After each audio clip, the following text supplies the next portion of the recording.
What's up? I'm architect Drew Paul Bell, and recently Michael Riscica posted a video about failing the architecture exam. And I want to kind of piggyback on the video that he made. He made some really good points.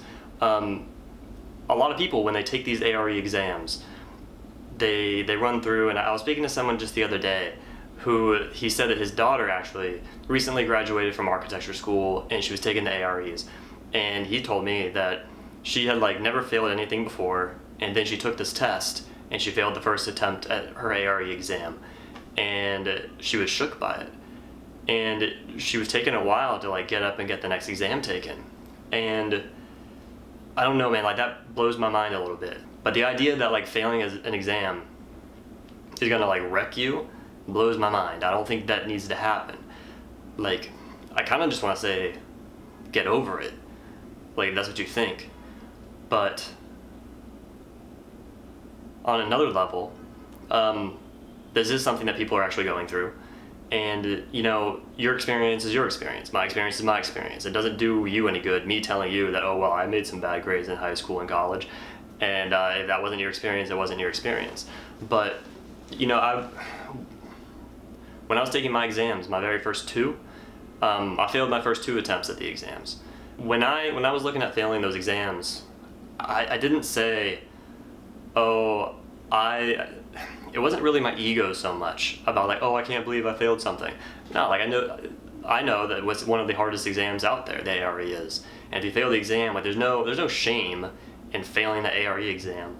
That's what blows my mind about this. I guess I'm figuring this out now. That's what bugs me, and that's what I think is so weird about somebody who they failed the exam and they couldn't handle it. I don't understand letting your ego get so wrapped up in your perfectionist idea that you can't fail or get anything wrong.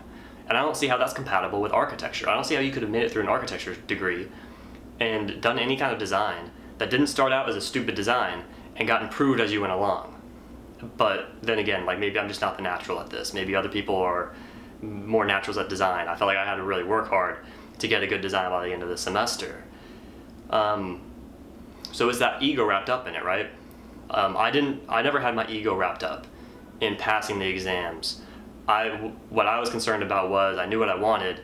I wanted to pass the exams. I wanted to get my license, and I didn't do it. And that was that made me sad or whatever, right? That made me frustrated. And the biggest frustration was actually that I didn't know how to pass. When I was just starting out, I didn't know what was required to pass, and I felt like I had studied what I thought I was supposed to study, and I tried that, and it wasn't enough, and I didn't see an available game plan. I was willing to go put in the work in any direction I had to. It was just a question of what do I have to go do to be prepared for this test? And after some time, I kind of figured that out, and I think I've made videos about that before. It's my main piece of advice in that regard is study more than one source material. Don't pick just one study guide. Everybody's got an opinion about which study guide's better than the other one because they've all looked at multiple study guides. So go do that and study from multiple areas. If you think you have to go do something, if you think you have to study something or know it, you probably do. So just put in all the work, put in all the effort, and then you're going to be prepared for the exam. So that was my frustration. My frustration was, what do I have to do to get to my goal? I wasn't too wrapped up in the ego of it, and I don't think you should be either.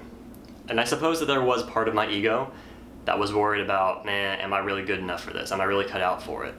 But just get over it, and don't get your ego wrapped up in whether you pass or you fail. That doesn't say anything about who you are as a human being. There's no moral implication on you. It's just a matter of fact. You got to pass the tests to get the license. But as soon as you start letting your ego get involved in this game, I think that is an added distraction. It's not going to move you closer to your goal at best, and at worst, it's actually going to sabotage you. So that's my video for today. This is the second day in this little 30-day video challenge. That's why I'm shouting out to Michael Riscica's video over on his channel. I'm going to link to that down below. I don't think this is going to get uploaded today, but this is day 2. This is gonna work out. So don't forget to subscribe, and share this video if you enjoyed it. I hope this helps, and I'll talk to you next time.